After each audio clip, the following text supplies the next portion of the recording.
Hello friend, welcome back to my channel. मैं हूं Priyanka Tomar.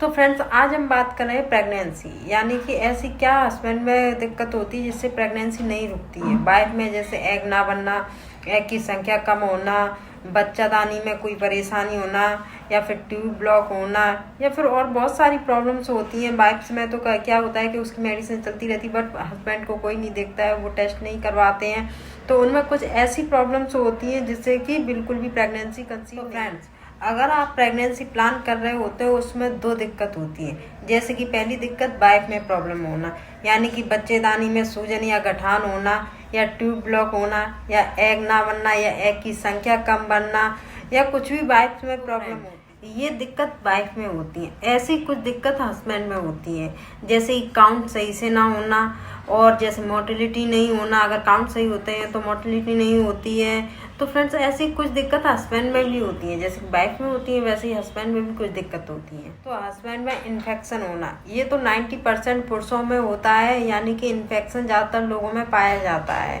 Clamping की रिपोर्ट ठीक से ना आना, या रिपोर्ट सही आना तो उसमें और दिक्कत होना।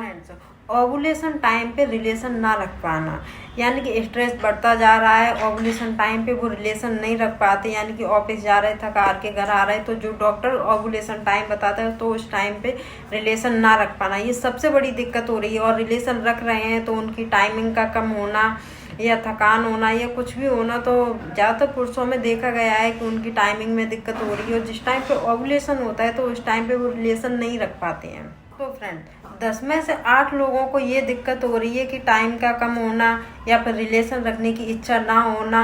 तो फ्रेंड्स, अगर हस्बैंड की सारी रिपोर्ट सही आ रही है, और अगर आपके हस्बैंड में भी ये दिक्कत है कि उनको प्रेगनेंसी कंसीव करना है बट ओवुलेशन टाइम पे रिलेशन नहीं रख पा रहे हैं, रिपोर्ट है बाकी सब सही आ रही, तो आज इस बारे में हम बात करेंगे आपसे। तो फ्रेंड्स, इसके लिए होम्योपैथिक मेडिसिन बहुत अच्छे से काम करती है।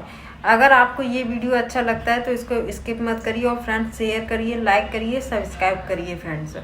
और इसके बारे में आगे हम आपसे बात करेंगे कि हस्बैंड की किन किन समस्याओं की वजह से कंसीव नहीं कर पाती हैं महिलाएं। क्योंकि गांव में क्या होता है, ज़्यादातर महिलाओं को ही मेडिसिन दिलवाई जाती है, महिलाओं की रिपोर्टें करवाई जाती हैं, बल्कि हस्बैंड की रिपोर्टें नहीं करवाई जाती है। कुछ हस्बैंड ऐसे भी हैं जिनको लगता है कि वो परफेक्ट हैं, उनको रिपोर्टें करवानी नहीं चाहिए, तो ऐसा नहीं होता है फ्रेंड्स।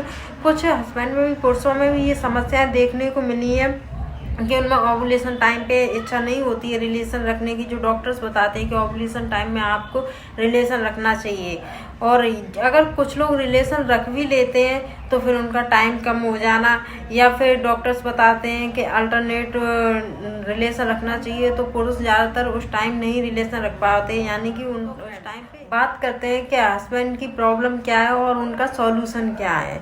तो सबसे पहली प्रॉब्लम है, हस्बैंड की ऐसी कौन सी रिपोर्ट है जो करवाना जरूरी होती है। तो इसकी रिपोर्ट होती है, हस्बैंड के लिए जो मेन टेस्ट होता है वो होता है सीमेन एनालिसिस, यानी कि वीर की टेस्ट होती है। इसमें डॉक्टर्स आपको बताते हैं कि आपको 3 दिन पहले से आपको रिलेशन में नहीं रहना है। उसके बाद में ये सैंपल जब लिया जाता है तो तुरंत हॉस्पिटल में दिया जाता है, तुरंत ही इसको टेस्ट के लिए लगाया जाता है, इसको रखा नहीं जाता है। तो फ्रेंड्स, इसको अगर करवाते हो तो किसी अच्छे डॉक्टर को दिखवा के तभी करवाएं इसको। तो सीमेन एनालिसिस की रिपोर्ट कब करवानी चाहिए?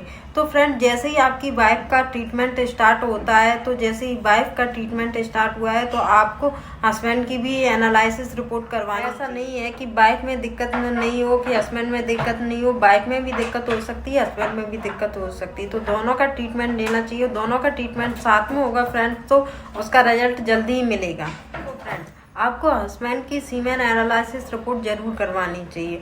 जैसे कि डॉक्टर ने आज बोला है तो इसके लिए टाइमिंग बहुत ज़रूरी होती है। जैसे कि आज बोला है तो आप उसे आज नहीं करवा सकते, यानी कि इसके लिए टाइमिंग होती है कि 3 दिन पहले आपको रिलेशन में नहीं रहना है। इसके लिए टाइमिंग बहुत ही इम्पोर्टेंट होती है। टाइमिंग डॉक्टर बताते हैं, वैसे कुछ डॉक्टर बताते हैं, अगर नहीं बताते तो आपको 3 दिन पहले से आपको रिलेशन बंद कर देना है, यानी कि आज डॉक्टर ने बोला है तो उसके 3 दिन बाद आपको करवानी है।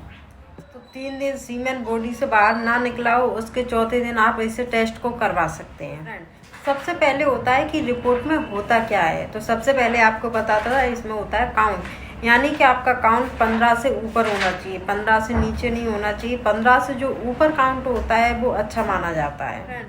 अगर काउंट 15 से कम है तो प्रेगनेंसी बिल्कुल भी नहीं रुकेगी। फ्रेंड्स, दूसरा फैक्टर होता है मोर्टेलिटी, यानी कि मोर्टेलिटी होता है प्रोसेस, यानी प्रोग्रेस होता है उसका। जब आप अपनी रिपोर्ट देखेंगे तो उसमें ये सारे आपको रीड करने के लिए मिल जाएंगे। मोर्टेलिटी होती है 35 से लेके 40 तक, तभी आपकी प्रेगनेंसी रुकती है। अगर इससे कम होती है तो प्रेगनेंसी फ्रेंड नहीं रुकती है, यानी कि 35 से लेके 40 के अराउंड आपकी होनी चाहिए। तो फ्रेंड्स, अगर आपकी मोर्टेलिटी कम है, यानी कि काउंट सही है 60-70 काउंट सही है, मोर्टेलिटी कम है, तो वो आपके स्पर्म किसी भी काम के नहीं होते हैं। अगर आपकी मोर्टेलिटी 5 है, 10 है, 15 है, तो उसका कोई मतलब नहीं, वो स्पर्म किसी भी मतलब के नहीं होते हैं, वो स्पर्म खत्म हो जाते हैं। यानी कि मोर्टेलिटी होती क्या है? मोर्टेलिटी वो होती है जो आपकी वेजाइना से फैलोपियन ट्यूब तक स्पर्म जाते हैं, जो जाने की स्पीड होती है उसे मोर्टेलिटी बोलते हैं। जब आपकी मोर्टेलिटी सही नहीं है तो क्या होगा? यानी कि जो स्पर्म है वेजाइना में पड़े पड़े मर जाएंगे, यानी कि अच्छे स्पर्म है जो ऊपर ही नहीं जा पाएंगे, वेजाइना में ही खत्म हो जाएंगे वो स्पर्म। तो मोर्टेलिटी क्या करती है कि आपकी अगर मोर्टेलिटी बूस्ट होगी तो जो अच्छे स्पर्म होंगे वो आपके फैलोपियन ट्यूब तक पहुंच जाएंगे। तो आपकी मोर्टेलिटी बहुत ज़रूरी है। मोर्टेलिटी आपकी 35 से लेके 40 के अराउंड होनी चाहिए। जब इतनी होगी या इससे ऊपर होगी तभी प्रेगनेंसी कंसीव कर पाओगे, नहीं तो आपके जो स्पर्म है, जो अच्छे स्पर्म है, वो तो ख़त्म ही हो जाएंगे। फ्रेंड्स, अगर इनमें से कोई भी दिक्कत है तो आपको प्रेगनेंसी कंसीव नहीं होगी। अगर आपके हस्बैंड टाइम से मेडिसिन लेते हैं, दवाई लेते हैं, अगर इनमें से कोई भी दिक्कत है तो हस्बैंड की रिपोर्ट ठीक होने में ज़्यादा टाइम नहीं लगता है, यानी कि काउंट, मोटिवलेशन, कुछ भी ठीक करने में ज़्यादा टाइम नहीं लगता है। 1 या 2 दिन महीने लगते हैं, यानी कि ज़्यादा टाइम नहीं लगता अगर वो मेडिसिन टाइम से लेते हो। इनके लिए होम्योपैथिक मेडिसिन जरूरी है। जीरो काउंट है तो उसको भी ठीक किया जा सकता है। ऐसा नहीं है कि आप डोनर स्पर्म लेके आप IVF करवा लो, ऐसा नहीं है। अगर जीरो काउंट है, टाइम से मेडिसिन ली जा रही है तो उसको भी ठीक किया जा सकता है। होम्योपैथिक मेडिसिन इसके लिए ट्राई कीजिए, वो सबसे अच्छा काम है होम्योपैथिक मेडिसिन के लिए, और आप उससे कंसीव कीजिए। फ्रेंड्स, आप टेंशन मत लीजिए। आपके हस्बैंड में अगर दिक्कत है तो आप उनकी सीमेन एनालिसिस करवाइए, जिस रिपोर्ट में बाकी सब कुछ पता चल जाता है, आप उसमें खुद भी रीड कर सकते हैं।